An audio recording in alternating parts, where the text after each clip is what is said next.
வகுப்பறை இல்லாத கழிப்பறைக்கு கூட ஒரு பயன் இருக்கு. அது ஒரு காமன் டாய்லெட் யூஸ் பண்ணலாம். கழிப்பறை இல்லாத வகுப்பறைக்கு பயன் இல்லை.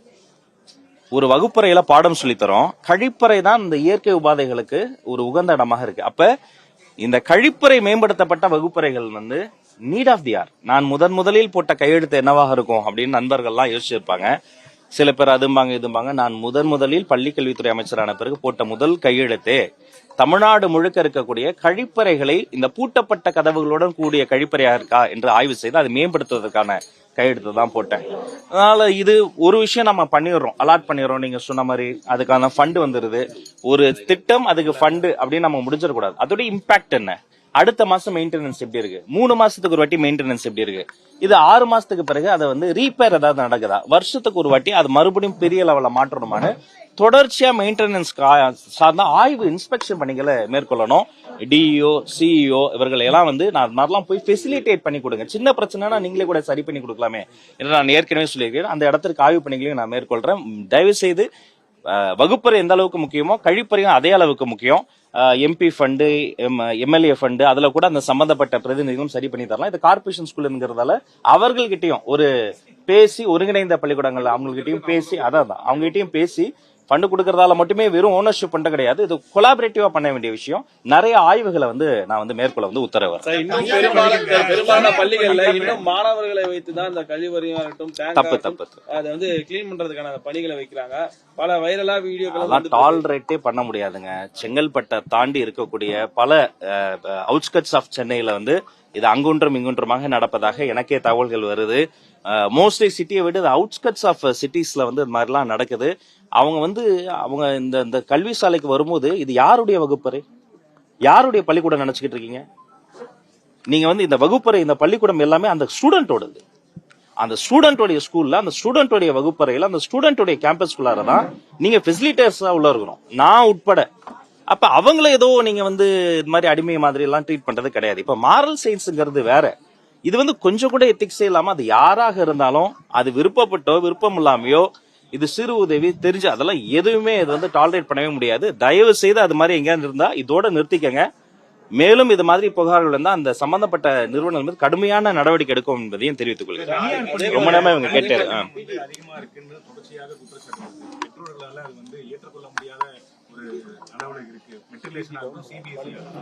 ஏற்கனவே அந்த கல்வி கட்டணம் தொடர்பாக அந்த அறிவிப்புகளை வந்து பள்ளி வளாகத்தில் வைக்கணும்னு நீங்க சொல்லிருக்கீங்க. பல பள்ளிகள் அதை பார்க்கவே முடியாது.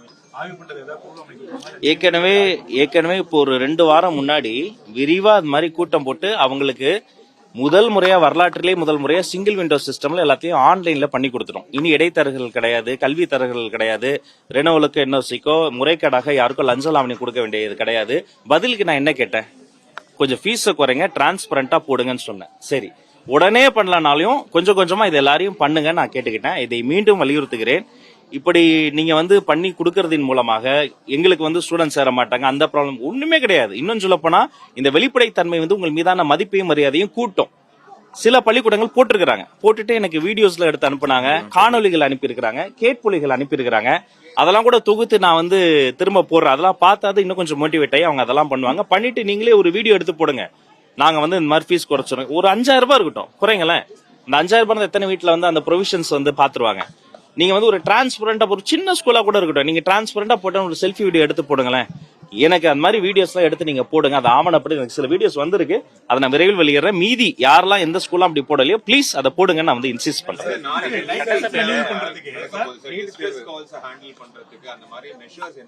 இல்ல, டெக்ஸ்ட் புக்லயே வந்து நம்ம வந்து அந்த ஹெல்ப்லைன் நம்பர்ஸ் எல்லாம் கொடுத்துருக்கோம்.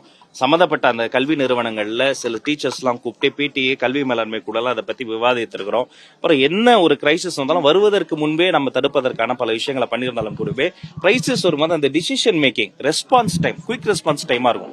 எந்த ஒரு கிரைசிஸா, எந்த ஒரு ப்ராப்ளம் அது ஸ்டூடெண்ட் சென்ட்ரிக்கோ அந்த கேம்பஸ்ல எது நடந்தாலும் அந்த ரெஸ்பான்ஸ் டைம் இன்னும் குயிக்கா இருக்கணுங்கிறதையும் நம்ம வந்து சுட்டி காட்டிடுறோம். 2 மாணவிகள் பண்ணிருக்காங்க, கோவிலுக்கு 2 மாணவிகள் கோயம்புத்தூர் அண்ட் சேலம் சூசைட் பண்ணிருக்காங்க.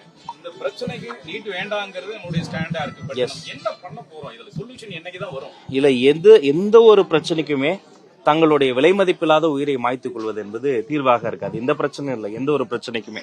அப்ப தொடர்ச்சியான கவுன்சிலிங் செஷன்ஸ், மோட்டிவேஷன் செஷன்ஸ் மற்றும் தலைமைத்துவ வகுப்புகளும் தமிழ் பாட வகுப்புகளையும் இது அதிகப்படுத்துறதன் மூலமாக தான் இதை வந்து நம்ம வந்து கொஞ்சம் கொஞ்சமாக நல்லிஃபை பண்ண முடியும். இப்படிதான் ஒரு காலத்துல வந்து போலியோ, யானைக்கால் போன்ற பெருவியாதிகள்லாம் இருந்தது.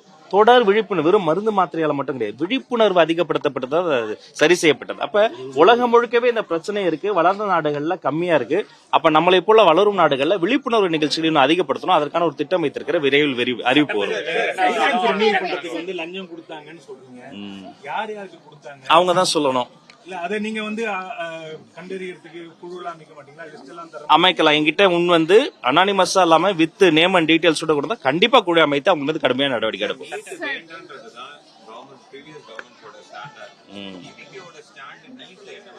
நாமளும் அதே தான் சொல்றோம். குழந்தைகளை கஷ்டப்படுத்தக்கூடிய எந்த ஒரு வலிந்து திணிக்கப்படுகிற எந்த ஒரு தேர்வு முறையும் வேண்டாம் தான் நாங்க தொடர்ந்து ஆட்சி வருவது முன்பும் அதே தான் சொல்றோம், இப்பவும் அதே தான் சொல்றோம். இருந்தாலும் இப்ப வந்து எக்ஸாம்ஸ் எல்லாம் நடந்துகிட்டு இருக்கும் பொழுது அது எங்களுடைய கொள்கையில் அதில் இருக்கிறதால இந்த குழந்தைகள் பாதிக்கப்பட்டு விடக்கூடாது என்பதற்காக அரசியல் ரீதியாக சட்ட ரீதியாக அதற்கான முன்னேற்பாடுகளை செய்து கொண்டுதான் இருக்கு.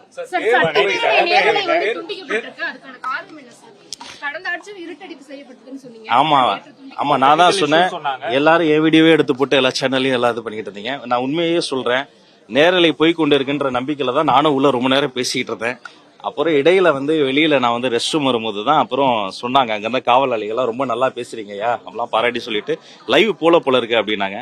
அப்புறம் நான் போய் உள்ள விசாரித்து நான் ஏற்கனவே சொன்னதுதான், இது வந்து டெமோக்ரஸியில வந்து இதை போன்ற சட்டமன்ற நிகழ்வுகள்லாம் நேரலையில் தொடர வேண்டும் என்பதுதான் நிலைப்பாடு.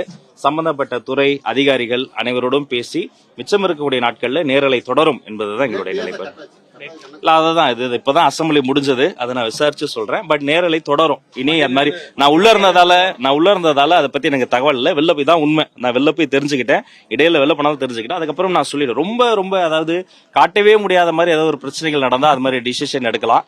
ஒரு சின்ன முடிவு எடுத்து, ஏன்னா அது வந்து மக்கள் பாக்குறாங்க, குழந்தைகள் பாக்குறாங்க வந்து ரொம்ப ஆபாசமான வார்த்தைகளோ ரொம்ப அன்பார்லிமெண்டரியான திங் வரும்போது ரொம்ப கயாசம் வரும்போது போகலாம். மற்றபடி ஸ்மூத்தா தான் அது போச்சு. அதனால அதை நான் கலந்து பேசி இனி இப்படி நடக்காம பாத்துக்கலாம். நேரலை தொடரும். அப்படிலாம் இல்லைங்க, அவர் எங்க அடிக்க பஞ்சாரு, அவரு பின்னாடி இருந்தாரு. என்ன விஷயம் நான் தெரியாம கொஞ்சம் எழுந்து பார்த்தாரே தவிர அப்படிலாம் இல்ல, வன்முறையில இருந்தாலும் ஸ்மூத்தா தான் போச்சு. நன்றி. சிபிஎஸ்இ 12ஆம் வகுப்பு தேர்வு ஸ்கேன்ல